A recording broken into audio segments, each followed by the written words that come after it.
Before you judge me. Before you think. She should have known better.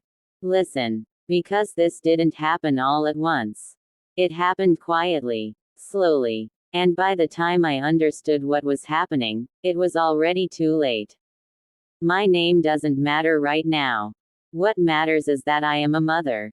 A grandmother. And for 30 years, I believed love meant giving without asking. It was 11:02 at night when my phone buzzed on the kitchen table.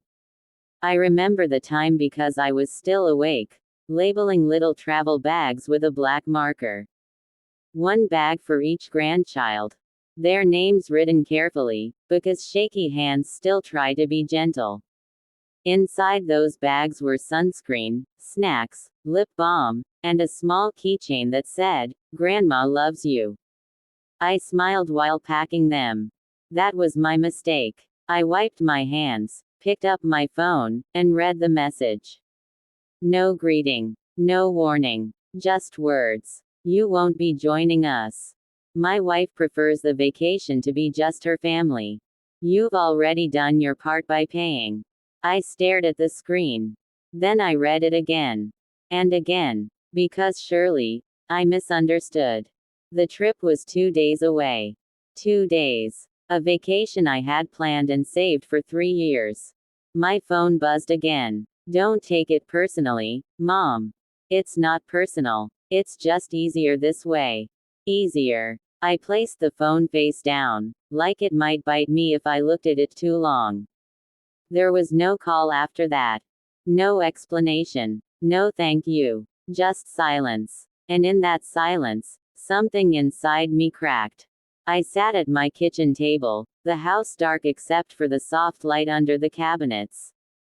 The refrigerator hummed like it was the only thing alive in the room. And suddenly, I didn't feel angry. I felt ashamed. Ashamed for hoping. Ashamed for assuming. Ashamed for believing love was enough. I had noticed the change long before that night.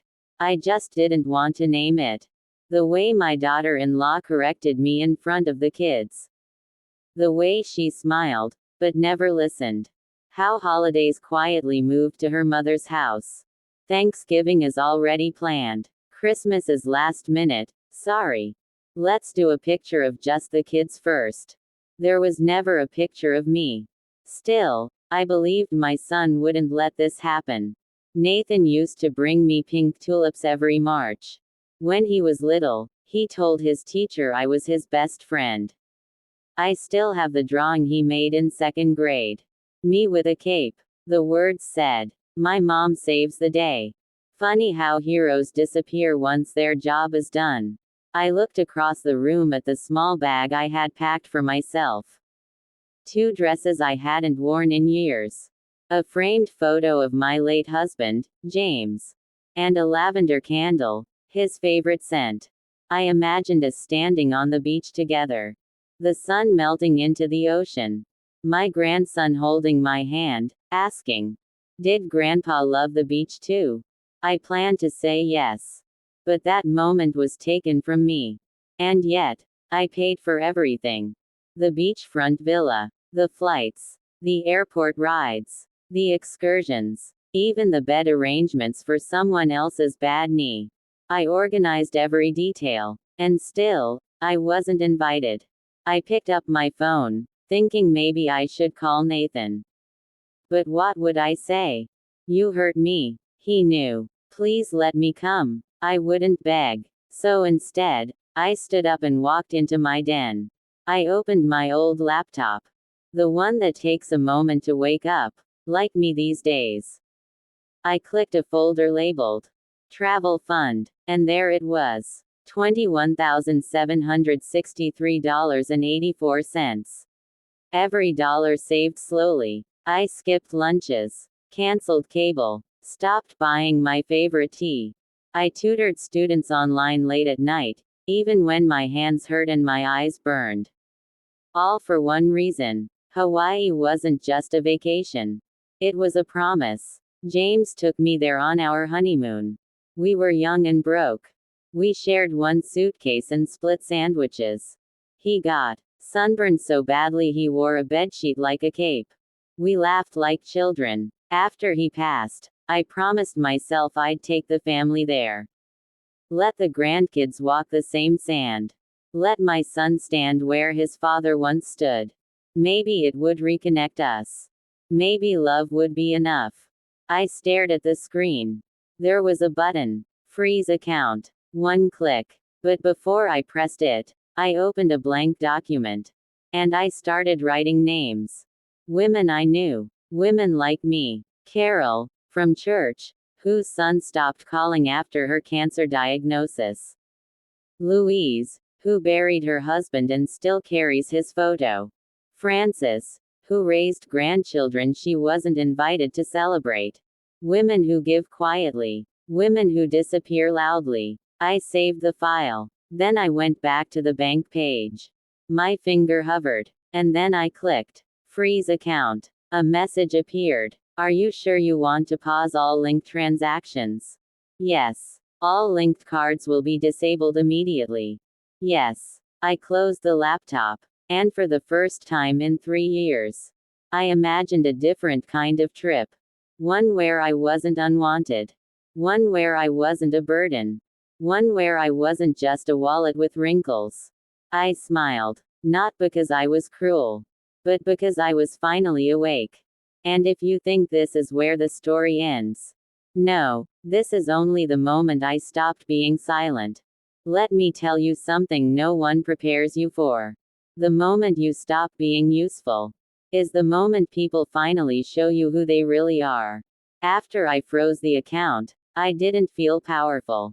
I didn't feel proud. I felt still, like a lake after a storm passes. I didn't call anyone. I didn't text. I didn't explain. I made myself a cup of tea, sat by the window, and watched the night slowly turn into morning. I slept better than I had in weeks.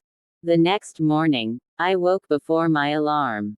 Not because I had somewhere to go, but because my body knew something was coming.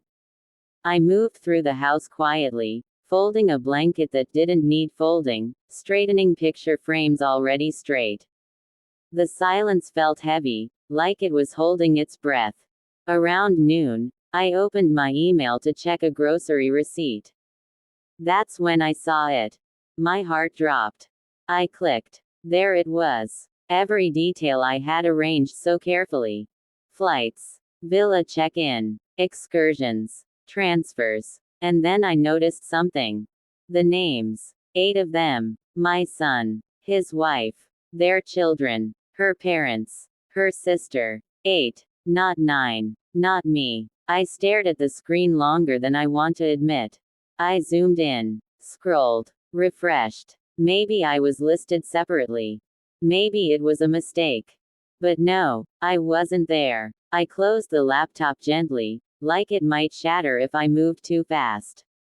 That evening, my phone rang. It wasn't my son. It was her, my daughter-in-law. Her voice was cheerful, too cheerful. We're almost done packing, she said. Just wanted to make sure everything's good on your end. The final payment should go through tomorrow, right? I didn't answer right away. Then I asked, softly, is there anything you want me to bring? Snacks for the kids. Games for the flight. There was a pause. A sharp one. Oh no, she said quickly. You don't need to bring anything. I pushed gently. I thought maybe. She cut me off. We've got it all handled, she said, smiling through her teeth. Honestly, it might be best if you stayed home and rested. Focus on yourself. Rest. That's what people say when they want you gone, but still quiet. After the call ended, I stood in my kitchen staring out the window at the birdbath my husband installed 20 years ago. The water was completely still. Just like me. That night, I opened my banking app again. There it was. Every booking. Every card. Every charge. Mine. They hadn't forgotten me. They had planned around me. I turned off my phone and went to bed. I didn't cry. I didn't yell. I planned. The next morning, the day of their flight, I woke at 6:30. They were scheduled to leave at 10:45 a.m. I knew airports. If they arrived 2 hours early, check-in would begin around 8:30. So I waited. At 8:15 a.m., I opened the app. The freeze was already active. All cards disabled. I set my phone face down. At 8:32, it buzzed. I didn't look. At 8:36, it buzzed again. Then again. Then my phone lit up with calls. I turned it over. Nathan. Missed call. Another. Voicemail. Then a text. Hey mom, weird issue at check-in. The card isn't going through. Can you check? I didn't reply. 5 minutes passed. Another text. They're saying payment declined. Maybe a system error. Still nothing. Then the calls started coming faster. Nathan. Then Tanya. Then Nathan again. Voicemails piled up. Mom, just call me back real quick. They're saying the rental isn't confirmed.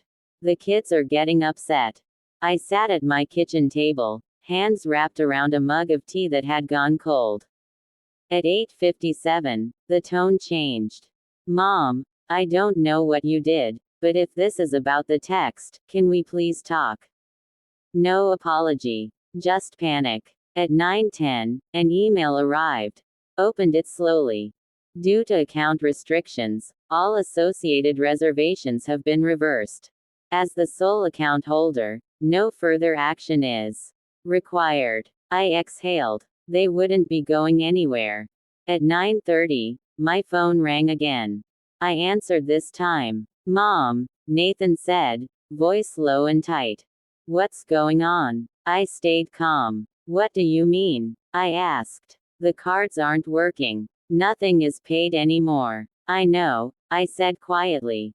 Silence. Then, Mom, why? I paused. You told me I'd already done my part, I said. I believed you. His breath caught. That's not what I meant. But that's what you said. Behind his voice, I could hear Tanya. This is ridiculous, she hissed. I smiled. At 10:40, they boarded the plane. With no villa, no car, no excursions. Just 8 people flying toward a destination that no longer wanted them. By noon, my phone had over 40 missed calls. I went for a walk instead. The air was warm. Birds chirped. A neighbor waved and asked if I was going somewhere nice. I smiled. Soon, I said. When I returned home, there was one final message. Mom, please, just unlock the account. We'll talk when we get back. They wanted the vacation first. The apology later. I didn't reply. Because sometimes, silence is the loudest lesson. And this wasn't over. Not even close. Let me tell you something I learned too late in life. Some people don't miss you when you're gone. They miss what you used to provide. When their plane landed, I already knew. I didn't need updates. I didn't need messages. Because silence tells you everything, if you finally allow yourself to listen. For the first time in years, my phone stayed face down on the table. I made breakfast slowly. Toast, eggs, tea. The kind of quiet morning I used to rush through because someone always needed something from me. Not that day. That afternoon, an email arrived from the resort. Your booking has been fully canceled and refunded. Every dollar. Returned. I stared at the screen for a long moment. Not with triumph. With relief. That money had been soaked in sacrifice. Late nights. Cold winters. Skipped joys. And suddenly, it was back where it belonged, with me. But the strangest part, I didn't feel angry anymore. I felt clear. That evening, I opened my notebook, the same one where I kept birthdays, favorite meals, and the names of my grandchildren written carefully in blue ink. I turned to a blank page and wrote a title. Those who were never chosen. Then I started writing names. Carol, Louise, Frances, Beverly, Nora, Denise. Women I knew well. Women who gave everything to families that forgot them.